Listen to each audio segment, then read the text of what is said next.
la parole. Bonjour à toutes et à tous, je m'appelle Marc Stauffenberg. À partir de maintenant, je vais être chargé de la sécurité de cet établissement avec certains de mes camarades. Je vous prie d'aller immédiatement dans la salle de conférence. Ce qui me permettra d'expliquer plus facilement la situation actuelle à tout le monde. L'ensemble des élèves et les membres de l'établissement scolaire présents dans cette cour entrèrent dans la salle en silence, choqués pour la majorité des événements. Presque personne ne parlait. Ils remarquèrent la présence de personnes en costume 3 pièces noires arborant un pins en forme de main. Lucia ressentit que certains étaient des humains, d'autres des démons et quelques anges. Pendant ce temps, Stauffenberg monta sur la scène. Lucia remarqua que Léo et Ara étaient absents. Elle comprit qu'ils auraient été le centre de l'attention. Monsieur Stauffenberg prit le microphone. « Je demande votre attention. » Le peu de personnes qui parlaient se taisèrent directement pour l'écouter. « Bien, je vous remercie, je me représente. Je suis Marc Stauffenberg et je vais être chargé de la sécurité de cet établissement scolaire suite à l'attaque qu'il a subie.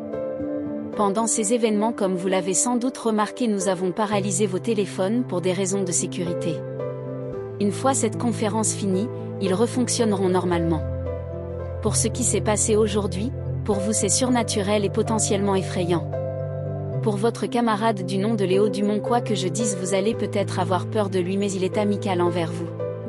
Son but est, comme vous l'avez entendu par l'autre dégénéré, de protéger une personne importante. Pour diverses raisons, cette personne restera dans cet établissement et gardera son anonymat. On assurera encore plus de sécurité à cette personne et également pour vous.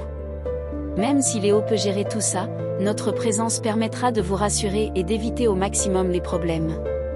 Certains commencèrent à parler entre eux, Monsieur Stauffenberg reprit avec un ton beaucoup plus strict afin de les faire taire.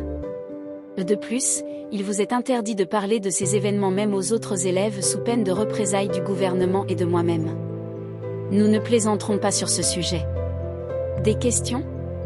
Tout le monde se regarda pour voir si des personnes avaient des questions. Au bout d'un moment de silence, une personne leva la main, c'était un professeur de mathématiques. Monsieur Stauffenberg lui accorda la parole. Le mathématicien dit en stressant un peu. Vous êtes quoi et vous travaillez pour qui ? Nous travaillons pour de nombreux gouvernements dont celui de la France. On ne vous veut donc aucun mal. Pour ce qui est de notre nature, je ne peux vous donner ces informations susceptibles de créer un risque de fuite. Nous ne sommes jamais trop prudents. Je m'excuse de ne pas pouvoir vous fournir plus d'explications. Suite à cette réponse, tout le monde comprit que Monsieur Stauffenberg ne répondrait à aucune des questions intéressantes que se posaient de nombreuses personnes. Je vois que vous n'avez pas d'autres questions.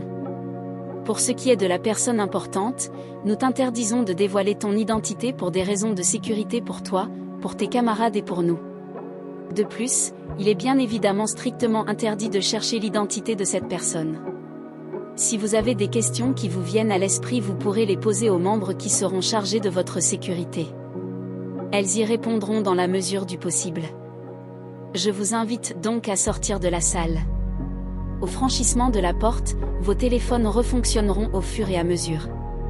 Tout le monde sortit en silence en passant devant les membres chargés de la sécurité.